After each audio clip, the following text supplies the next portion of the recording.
War is hell, or as the song puts it, what is it good for? Absolutely nothing. I've never had to go to war. I've never been in the military. I've never been in a war zone. But stories, both fiction and nonfiction, have driven home the point to me. But maybe not as well as some writers would have wanted. And welcome back to the heart of the stories we tell, a series where I spend way too much time thinking about what makes a story. And today I'm taking us to a dark place. One that, although we will primarily be talking about fiction, has all too real world implications. Why do we tell war stories? I propose the main, albeit not only, reason is to teach people not to make war. I have a few examples of wars and stories where I think the meaning, theme, and symbolism is all really one: peace. Or more specifically, maybe, make love, not war. So let's start with where I'm going to be next week, with part 2. Babylon 5 and its Shadow War was not a war against powers and principalities, but against loss of hope and the death of the soul. And if you went back in time and asked 13-year-old me when I was watching the first season, all of that went over my head. I just wanted to see a big space battle. A Song of Fire and Ice shows feudal Westeros going to war, well, specifically its lords, and the small folk getting killed or put in horrible conditions. Fellow YouTuber Preston Jacobs believes that the entire story, even the War of the Dawn, isn't an epic fantasy against the other, but a hippie telling us not to go to war. I'll come back to that in part 2. Civil War, both comic and movies, although far from my favorite story from Marvel in either branch, both tell tragedies that befall the heroes when they go to war over who is right. I think the theme may have gotten away from some of the writers in the comics, but I think the end result speaks pretty much for itself. Now, those three are fantastic wars of superheroes and sci-fi ships and magical fantasy lands. Telling those stories in those settings lets us at least be removed from it. So before I go too much into them, let's take a look at the more grounded in realism in stories. I had a lot to choose from. I could have gone Thin Red Line, or Hunt for Red October, Black Hawk Down, Saving Private Ryan. There is no loss for movies, books, TV shows that represent the true real-life heroism of people. However, as I write the script, all of these seem a bit heavy.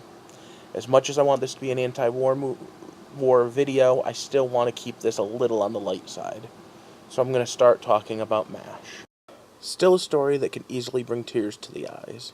However, primarily a comedy set in the Korean War, that, on a personal note, is the war my uncle lost his leg in real life. It was obvious from the beginning they meant for it to be a stand-in for Vietnam. The series started in September 72 and ended in February 83, with the final episode, Goodbye, Farewell, and Amen, becoming the single highest watched single television episode in U.S. history. It had a record-breaking 125 million viewers, over 60 on the rating share. M.A.S.H. was a half-hour CBS show that was considered a situational comedy, but I can't imagine anyone not calling it a dark comedy, at best with dramatic subject matter. Being on networks during prime time, the Vietnam War and Cold War were still going on. It had to walk a fine line on commenting on the war at the same time, not seeming to protest it too much. Because of this, cover of comedy often questioned, mocked, or grappled with America's role in war in general. It was an ensemble cast, not revolving around any one star, but individual episodes did feature some more than others. Its cast came and went as the seasons went on, and it was centered around the Mobile Army Surgical Hospital, M.A.S.H., in the Korean War, which, for the record, only lasted 3 years. It's based on a Richard Hooker book by the same name and a movie that came before it. The show's tone would shift back and forth from silly to sad, mostly from one episode to the next, but sometimes from scene to scene, with dramatic tension often occurring between the civilian draftees and the regular army characters. Even in the hellscape they created, there were funny scenes, though. No one would watch more than an hour of this show and not come away with the theme, war is hell. In fact, between the jokes about Klinger and what Hawkeye would do, you would get things like surgical scenes that would rival any episode of ER, if anything, maybe be even more bloody. I remember that there was a line, and I had to look it up, about exactly how far anti-war it was. And it's a good one, about that war isn't hell. I'll leave it here for you.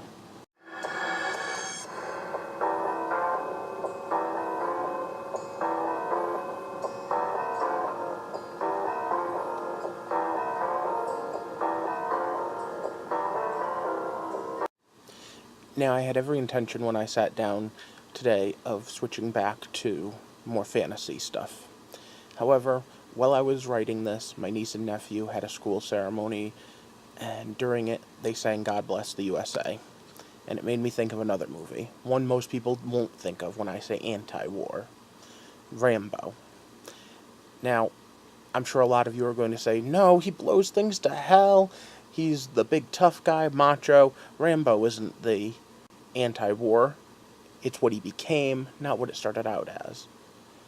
The line that really triggered it was, remember those who died to give that right to me. Now, the first movie was in 1982, so I was too young to see it in theaters, and the book it was based on was before I was born back in 72. The book is absolutely war as hell territory, with it being two veterans, one from Vietnam and one from Korea, going after each other, and both suffering from major PTSD, even if I don't know if that category was invented yet. David Morrell did a great job of portraying exactly what it was that they were going through, even if he didn't have a clinical diagnosis for them. The first movie wasn't 100% true to the book, making Rambo more hero and Tessel more villain.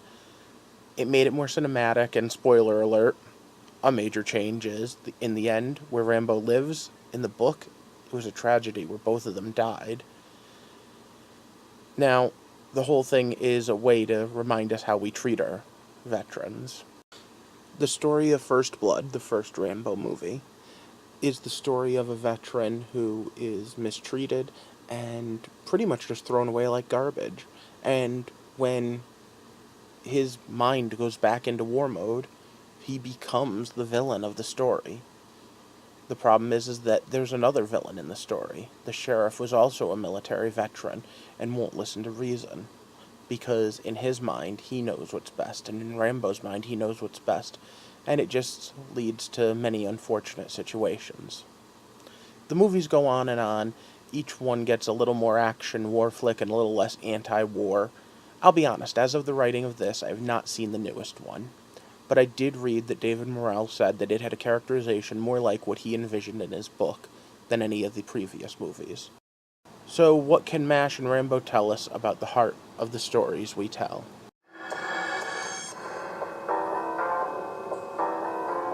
I think that there's a need to tell stories like these. I think there's a need to tell war stories like Saving Private Ryan, not just because they're historical, because the two I chose weren't. M.A.S.H and Rambo never really happened. At least not the way they did. See, that's the thing. They did happen. All across this country, all across this world, a million times. M.A.S.H, the story of people being dragged into a war and trying to stay sane. Rambo, the story of people coming home from war when they're not. I mean, yeah, the exact story isn't a true story, but it's based on the horrors of war. So to explain those horrors, I think we need these movies, we need these books, we need these comic books, we need these cartoons that say, hey, it's not all glory. And we're not just facing some faceless other. Now, I use the word other on purpose.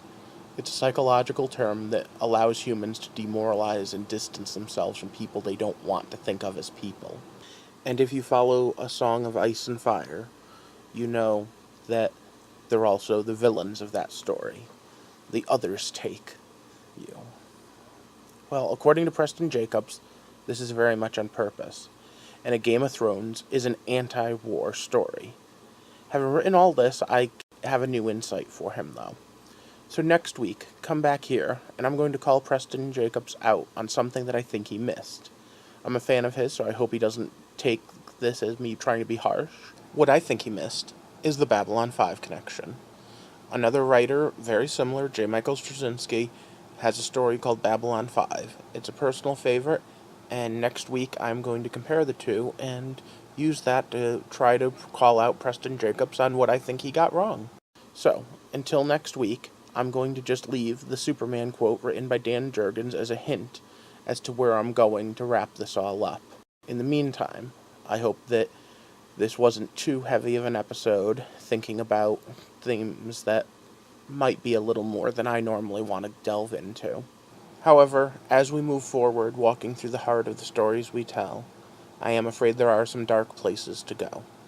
For now, though, I hope you all have a good week, and I'll see you back here next Monday in order to see what you think of the second part of my war stories, fantasy war stories, Babylon 5 and Game of Thrones.